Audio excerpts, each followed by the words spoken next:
Hi, welcome back once again. My name is Hitendra Kumar Shah. I am a GMP compliance consultant, trainer and auditor from NADH plus GXP compliance services. And today I am here to discuss some key questions and their answers. So today we will discuss some key questions. I highlighted some key questions in one of the guideline document. And what is the clarification given by that guideline, that also we will be discussing. And we will try to understand the expectation of the guideline, right? So let us start without wasting time from question number 1, and we will go ahead. There are a lot of questions are there, but I selected some questions, I highlighted some questions which are really interesting, and many companies there is always the fight that who is responsible for which activity and all. So what the guideline expectation is, that we will be discussing today here. Okay, so without wasting time, let us start with our first question, which is a highlighted one, and the question is this 2.1. We will start from here 2.1. There are other questions also, but I am focusing on some interesting questions. Okay, also in the description I will share the link for the guideline. If you are interested, you can download and you can go through all the questions, right? So what is mean by quality unit independent from production? This is the mostly the people are asking. So quality unit independent from production means what exactly? Whether you can have what type of interaction should we have, and how you can consider that it is independent only. That is what here explained. The intent of term independent is to prevent any conflict of interest and ensure unbiased decision making. So the independent means, there should not be conflict of interest and ensure the unbiased decision making regarding the quality related decisions in the organization structure. The person in the quality unit who is responsible for final decision making, batch release decision, should not have responsibilities for production activities. So what exactly meaning?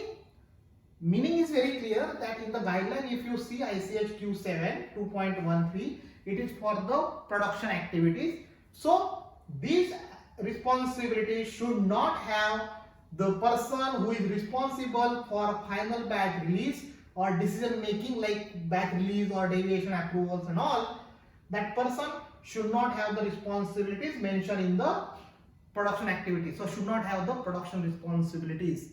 Now simple, right? You understand this is simple, because what happened, all the companies, that there is a separate department for quality control, separate department for quality assurance, separate department for production. Then why this is required? Because I have seen that the company which is run by the management only, so there are limited number of people are there, and the key people are the team members, or you can say the relatives of the management only. So that is the reason this point is very important, that whatever you are referring who is responsible for batch release decisions or some decisions making and all, they should not have the production responsibilities. This is the meaning of the independent wording for quality unit, right? Does ICH Q7 expect that quality unit performs API release testing? So whether quality unit is responsible for testing of API before release of the product? This is what the ICH Q7, and everybody will say yes. But the answer is very clear. The quality unit has responsibility for release of the API. So responsibility is what? Release of the API. But question is about the API testing, which includes oversight of the testing and results. ICH Q7 does not prescribe specifically who performs testing. Does not prescribe specifically who performs testing. Quality control in the ICH Q7 refers to the activities, not the organizational structure. For example, quality responsibility related to testing and release, appropriate laboratory control should be followed regardless of who performs the testing.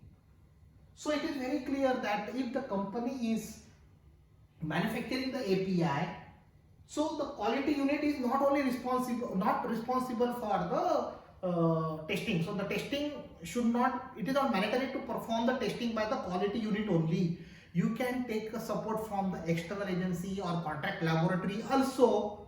However, quality unit has the responsibility for release of the API. So quality unit should have the oversight for testing and results.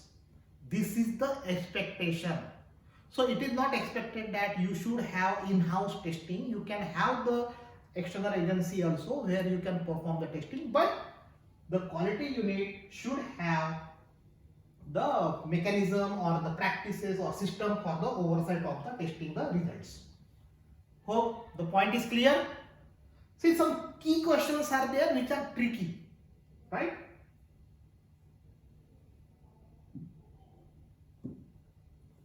The next is, can other departments, please understand this because these are some tricky questions. Even these questions will be asked in the interview also. So please be with me. Can other departments outside of the quality unit be held responsible for releasing of raw materials and intermediates? So now the question is very simple, right? Most of the companies, most of the people know the responsibility that release of raw material and intermediates is with the quality unit, right? Quality unit. Correct? So, can other department outside of the quality unit be held responsible for release of the raw material and intermediates? And answer is yes. That means what? Other than quality unit, other departments can be responsible for release of API and intermediates. It is explained here. The quality is responsible for establishing a system to release or reject the materials. So the system or the practice needs to be put by the quality team or quality unit.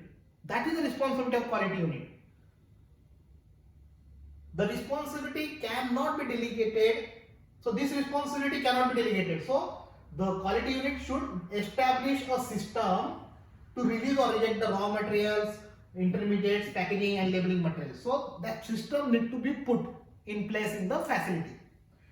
The system established by quality unit may allow, please understand these terminologies, may allow other departments, and this is I am not telling my dear friend, this is a guideline expectations, ICH Q7 Q&A updated on June 2025.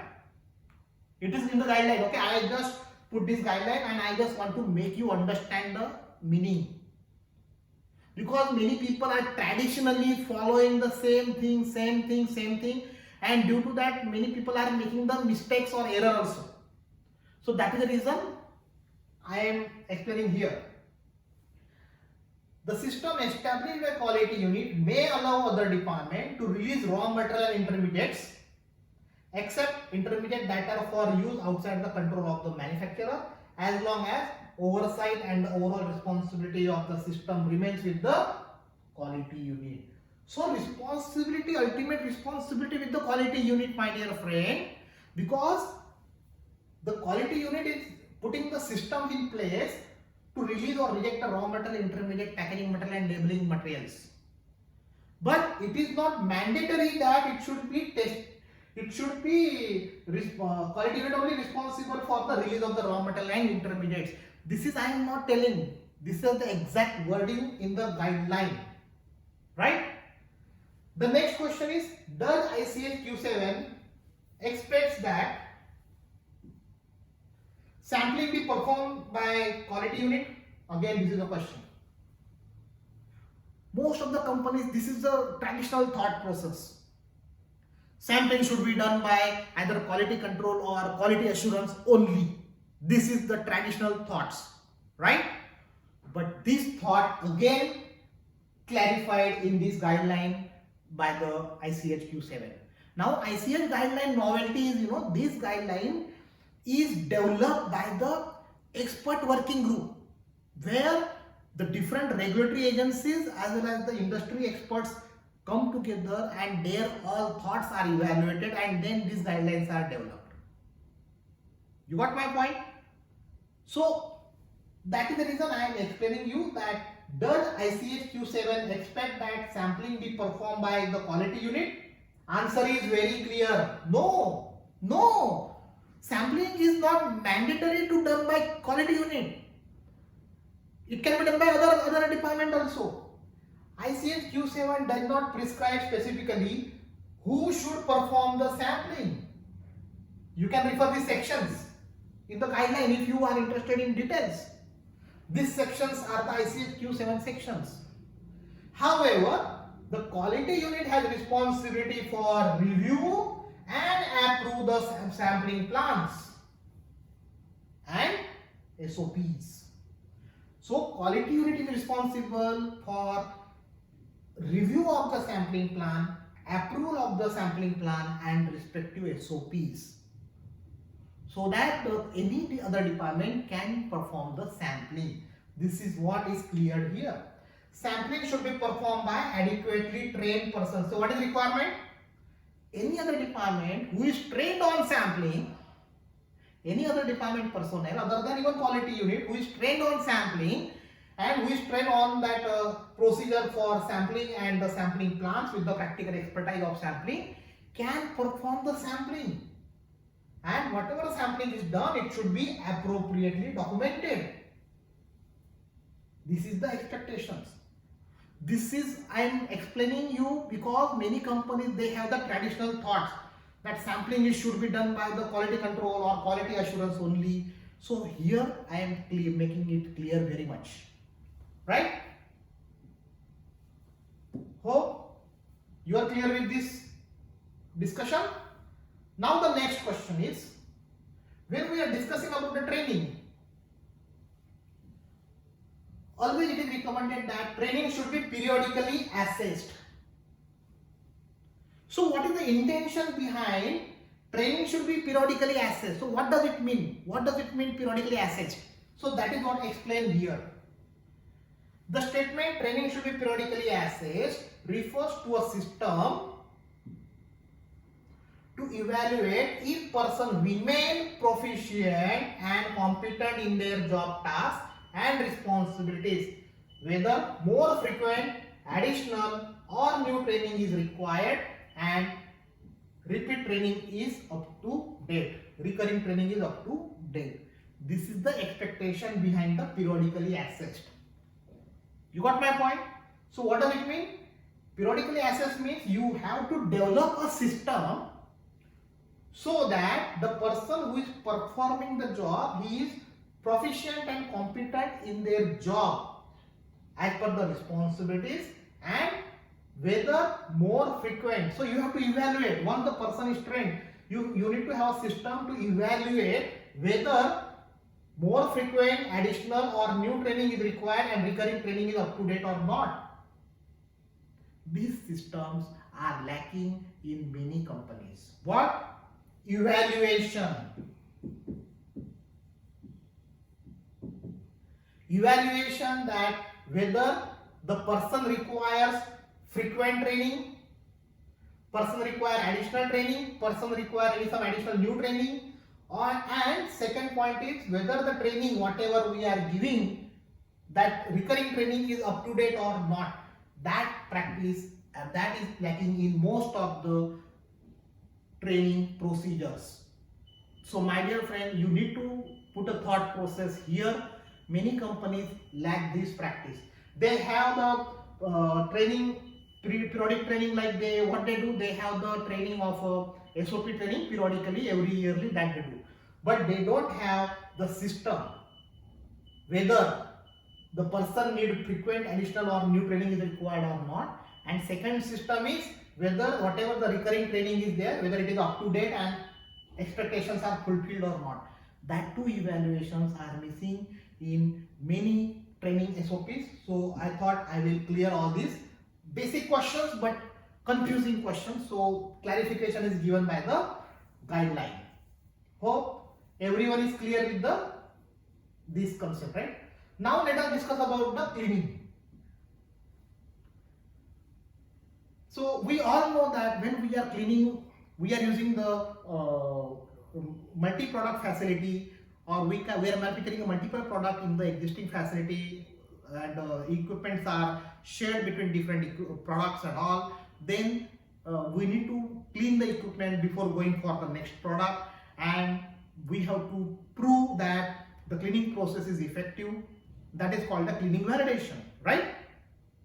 Now the question is, if the product is a specific product where the equipment is dedicated, when the equipment is dedicated, is it acceptable that visual clean for verification of cleaning effectiveness is required?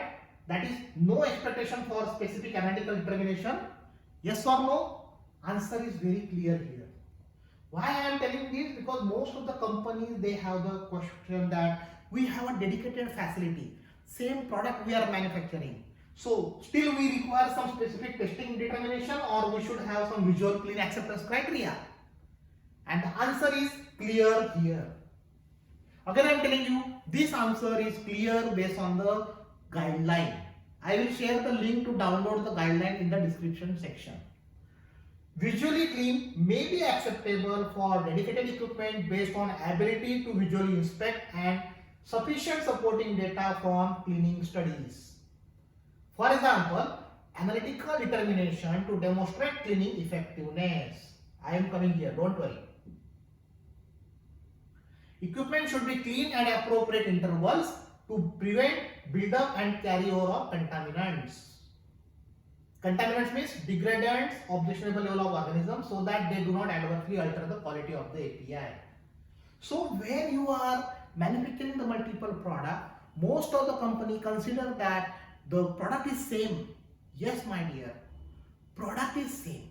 But if you are manufacturing the same product again and again, and you are not having some cleaning periodically, there may be possibility of development of a degradants or the microorganisms. So when you are having the cleaning validation, first point that you should of course consider the traces of the previous product. And in addition to that, you need to evaluate the carryover of degradant and microorganisms. Also, you have to check the possibility of the carryover of microorganisms and degradants into the next product through the equipment process. This is the expectation. Second thing is, here visual cleaning is acceptable for dedicated equipment, but when you come to know that there is supporting cleaning studies, means analytical determination. Means what does it mean? It means that whatever analytical determination is there, at that level, are you able to see the visually or not? That is what the clarity is here. Still you need more clarity, it is given here. You will understand here better way. Should acceptance criteria for residues be defined for dedicated equipment? Keep this point open, because from here again we will touch upon the first point. Okay. So here the point is, if I am having the dedicated equipment, only one product is manufactured, still whether I require the acceptance criteria like maximum allowable carryover, MACO, MACO, or maximum acceptable residue, MAR. Answer is yes. So if it is a dedicated equipment, same product in the facility, dedicated facility, still you need to have the acceptance criteria for the residues. For the residues. Please understand this. I am again and again telling you. And please be with me up to the end of this session, because there are a lot of key questions and still need to clarify. The clarifications are given by the Q7 guideline, but still there are a lot of clarifications are required, and I am trying to clarify all of you. Regardless of whether equipment is dedicated or not, it is expected that acceptance criteria for residues be defined and the equipment be clean at appropriate intervals to prevent buildup and carryover of contaminants. Intervals can be based on number of batches, product changeover time, etc. So irrespective of whether your equipment is dedicated or not, regardless of your equipment is dedicated or not, you need to have acceptance criteria for MACO. Very clear. So what I was telling you in the first observation, if you have a MACO, you identify the MACO for a dedicated facility, right? And that MACO, you need to analyze the residue with the help of the validated cleaning analytical method. So if that residue which you are able to detect with the analytical method, if that same residue, if you are able to check through visually, then you can have the visual clean criteria acceptable. But if your MACO limit, what you identified here and which is tested by the validated test method, if that residue, that level of that residue, MACO level of the residue is not detected visually, then visual clean criteria is not acceptable for dedicated equipment. That is the reason here it mentioned maybe. Maybe the reason is this only. You got my point? Cleaning intervals and acceptance criteria should be established on understanding of the process, reaction, degradation. Degradation is very important. Most of the API manufacturers, I have seen that they are performing the validation, cleaning validation, but they don't consider the degradation. So degradation plays very important role. Taking into account solubility, potentially toxicity, establishment of acceptance criteria does not necessarily imply sampling and testing after every cleaning. Visual inspection of equipment for cleanliness is an expectation where validation data has confirmed effective cleaning procedure should be monitored at intervals. So simple requirements are there, clear, right? The next question is it expected that equipment cleaning time be confirmed in cleaning validation? So when we are discussing about the equipment cleaning time, so there are two times, right? Dirty equipment hold time and the clean equipment hold time, correct? So now the question is it expected that equipment cleaning time limits be confirmed in the cleaning validation? Means whether you need to put the time limit that the particular reactor should be cleaned within this period, within this time, or particular mill need to be cleaned within this time. Time limits. See, time limits are required for the manufacturing process, right? Critical manufacturing processes or process parameters. But what about the cleaning? So here that also it is mentioned as yes. It is mentioned as yes. So in the cleaning also, you need to specify the time. While the cleaning validation does not specifically address time limit for cleaning, indicates the maximum time between completion of processing and equipment cleaning should be established by the company. So dirty equipment hold time you can develop to prove that the time between the processing and the cleaning. So you should not cross that dirty equipment hold time. Right? So this is the clarity is given. Now I told another time, that is the clean equipment hold time, right? So about this it is cleared here.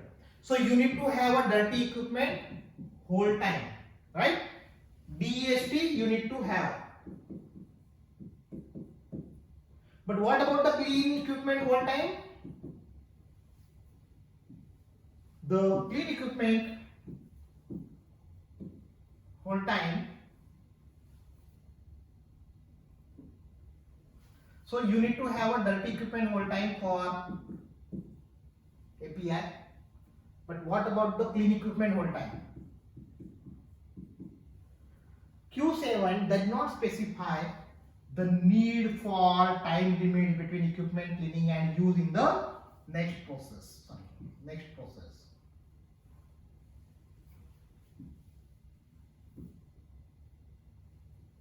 Very clear. Written procedure should include instructions for, but yes, you need to have the SOP so that you can protect the clean equipment from contamination prior to use and inspection of the equipment for cleanliness immediately before use. So you have to protect the equipment from contamination prior to use, and you have to inspect the equipment for cleanliness before use. That you can have the practice or procedures or system. But the clean equipment hold time is not mandatory for this. You can develop clean equipment hold time, but not a mandatory as per these expectations. Right? Now, the next question is it expected that campaign manufacturing be addressed in cleaning validation? Yes. The reason is, the most of the API manufacturing, they have the campaign manufacturing. All the products are manufactured in campaign. So the particular number of batches are manufactured one by one, and after the campaign is over, the equipment and facility are cleaned thoroughly. So the question is it expected that campaign manufacturing should be addressed in the cleaning validation? And answer is yes. So the cleaning validation does not specifically address campaign manufacturing. However, please understand the interpretation. That is the reason I am discussing here. So you will see that I say Q7, there is no clear-cut information about campaign. But my dear friend, this guideline also for ICH Q7. However, the expectation that equipment be cleaned at appropriate intervals to prevent build-up and carryover of contaminants so that they do not adversely alter the quality of the API. The appropriate interval is confirmed during cleaning validation. So what is the appropriate interval after particular number of batches or particular time that has to be specified? Means you need to have a campaign study for during cleaning validation. Right? The next question about cleaning validation and product changeover, are both visual examination and analytical testing necessary to verify the equipment is clean or not? So when there is a product changeover, is it required to perform visual examination and also the testing also? Both are required or not? Answer to this is appropriate. Please understand the wording, so then I am interpreting it in the correct way. Cleaning validation verifies that cleaning process is effective. So during cleaning validation, both visual examination and analytical testing should be used to verify the cleaning effectiveness. So you should not only have the visual cleanliness criteria or visual inspection criteria, but you should have the analytical testing criteria also during the this study, right? Once the cleaning process is validated, routine monitoring of cleanliness of equipment at product changeover should include visual inspection. So once during validation you prove that visual cleanliness criteria and analytical criteria are complying, then routine changeover, when there will be there, you can have a visual inspection only. You can have a visual inspection, but then you should remember the first thing, that when you follow the visual inspection only, then you have to prove that visually you are able to view or you are able to see the residue up to the macro level or maximum allowable carryover level. If you can prove, or in other words, when you can prove that the visual method and the analytical testing method both are equivalent to detect the residue at acceptable level, then only you can use the visual inspection. Otherwise, you have to continue with the analytical testing also. Please understand this thing. Don't go by word and word understanding. You will be land up in the trouble. I am making this clear. That is the reason I am telling you this guideline is available since 2015. But we need to interpret in a correct way. Right? Frequency of analytical testing to verify ongoing effectiveness of the validated cleaning process determined by the API manufacturer using the risk-based approach. In situations where cleaning process is not validated, both you have to follow. So if method is not validated, you have to follow the both method. This also point is clear, right? If you have any question, please put in the comment section. I will respond to your all questions, right? Hope you are understanding the things. Now this is also the very tricky question. Who is responsible for issuance of batch record? Many people say that the batch record should be issued by the quality unit only, or it should be issued by the QA, quality assurance and all. So this point is clear in this guideline. ICH Q7 section 2.3 does not specify who is responsible for issuance of batch records, as long as issuance process is described in writing and approved by the quality unit. If you have the SOP for how to issue and what is the issue and how you can control the batch records and all, then it is not mandatory that it should be only issued by quality unit only. It can be issued by the other department also. But the point is, the control is important. How you make the control, that is what the point. You got my point? So question is clear and response or the clarification is also clear. Even you can refer this section 2.3, 6.5 in more detail to understand about the expectation. But here point is clear that ICH Q7 is not specifying that who should issue the batch production record, but quality unit should develop the process for issuance in writing and it should be approved. Right? Hope you are getting my point. There are a lot of questions are there, but I selected some key questions to make you understand that how you can you need to interpret and what is the meaning of this.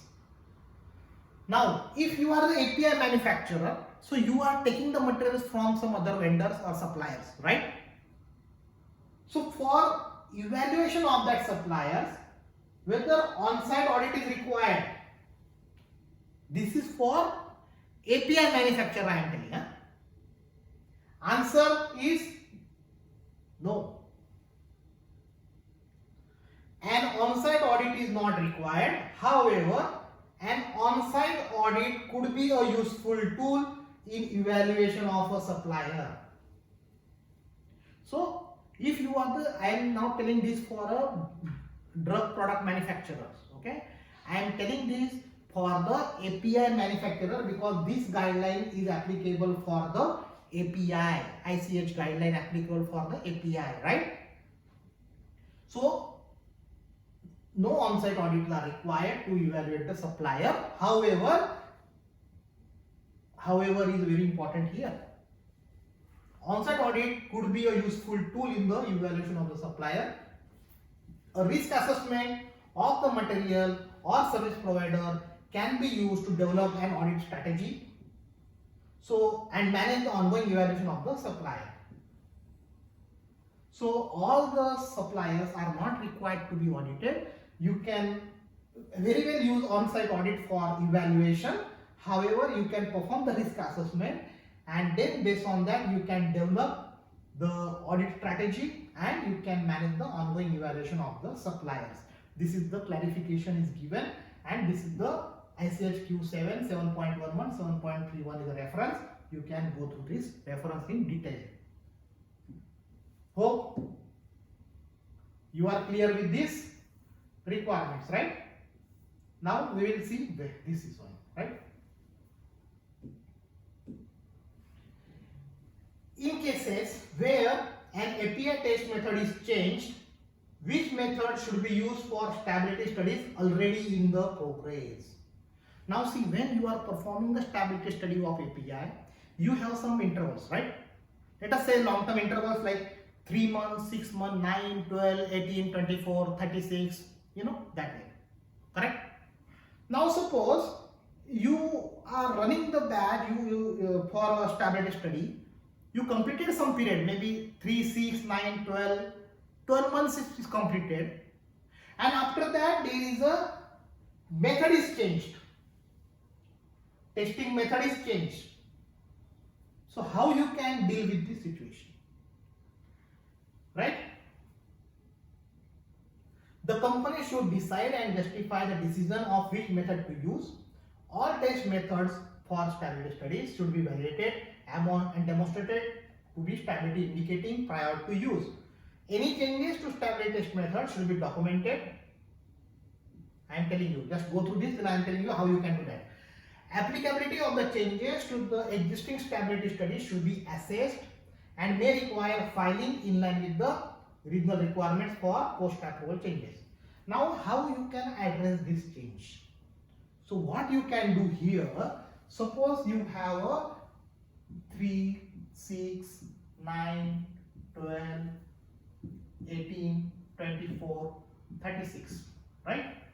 And suppose if you are putting here test A, you are putting some results, and now on 12 there is some change. So you write here whatever the new method is there, and you below here you write a comment or remark that from, you put here star, you write here that method number so and so is used from this. That way also you can comply the things, but ensure that the method should be the stability indicating method. That is what the expectation by ICH. The next is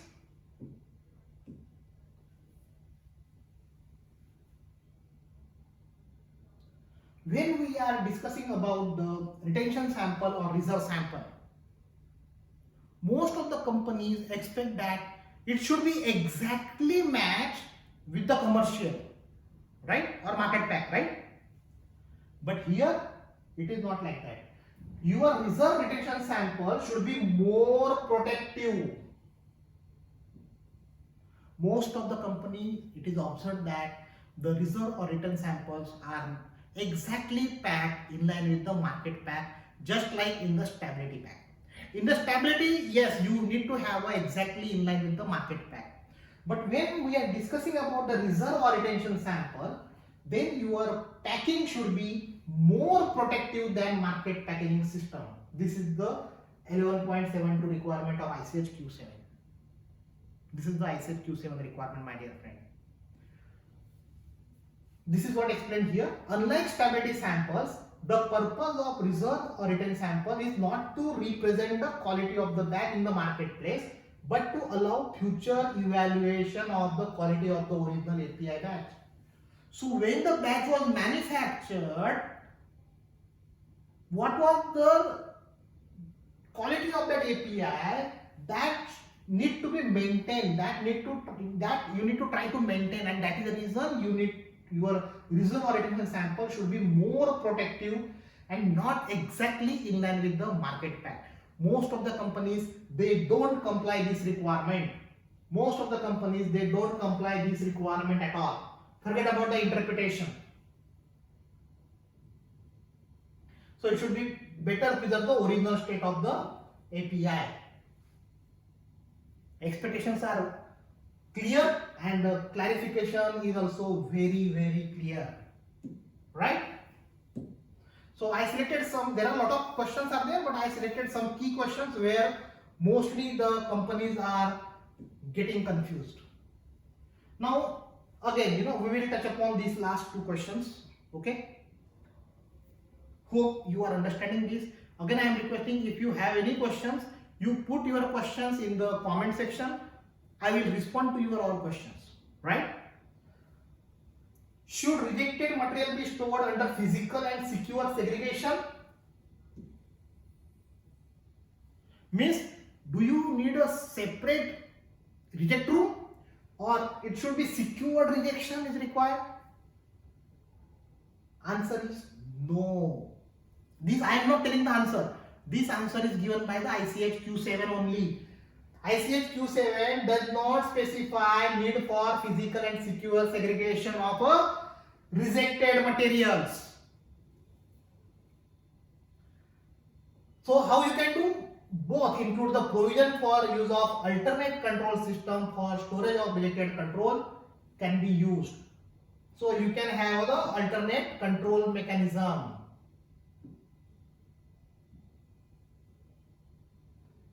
The purpose should prevent the unintentional or unauthorized use of a rejected material. So basically the purpose is that the unintentional or unauthorized use of the rejected material can be avoided. So for that, not necessary to have a physical and secure segregation, you have some alternates also. Like you can have a barcode system, you can have automation, you can put the barcode on the each label and you can change the status of the barcode, like just like it is approved, under test. Same way you can change the status as a reject, so that before use, when you scan it, it should show reject and it will not allow you for manufacturing purpose. This is the expectation, right? The next question is, does the definition of expiry date in ICH Q7 preclude the rework or reprocess of the expired API? Suppose some API is remain in the facility which is expired. So can you do the rework or reprocess of that expired API? So this is again the clarity is provided by the guideline. Material should not be used after expiry date, right? The original intent of the definition was that expired API should not be used in the drug product formulation. So this intention, whatever is there, that material should not be used after expiry date, the intention is that expired API should not be used for the formulation purpose. But we are discussing that if the API remain in the manufacturing site of the API only, so can API manufacturer perform rework or reprocess of that expired API? So it may be acceptable to reprocess or rework the expired API where the API manufacturer has all related historical GMP documentation and additional stability data on rework or reprocess API. So yes, if you have a sufficient historical GMP documentation, you have a data and you have the stability data of a rework or reprocess API, definitely you can reprocess the expired material where in the API site. Okay, expired API should not be used by the drug product. There may be registration or filing considerations that are beyond the scope of this guideline, so that is what it is explained here. So hope this is clear to all of you. I will there are a lot of questions are there, you can go through the remaining questions also. My today's discussion, purpose of the today's discussion is many people are not focusing on the actual guideline expectations or actual requirement, but they are only fighting with each other, each department. So that is the reason I thought that I should clear this point with the help of the guideline references, and hope you understand this clearly. If you have any question, again I am requesting, put your questions in the comment section. I will respond to your questions. I always suggest that you put your question in the comment section, so that when I am responding it, the other team members also can go through the question and answer, and they will also get learning from your questions and the answers. That is what my request to all of you, and also I request all of you to subscribe this YouTube channel. What happened, many people are not subscribed to this YouTube channel. So what happened, every Wednesday and Saturday I am conducting the free sessions. So you may miss some free sessions. That is what my point here is. I am making a lot of efforts for you people only to make you understand all the different guidelines and their expectations. So you should not miss this, and this is absolutely free. So just you need to click the subscribe button, absolutely free of cost. It is absolutely free, right? And also if you like this learning, definitely you can hit the like button. Thank you so much, and I request all people, please share this link of this video to your colleagues in your WhatsApp group, company group, so that they will also understand the expectations of these guidelines. And additionally, I will share the link of this guideline in the description section, so that you can go through the all other questions also from this guideline. This is what from me for today's training discussion.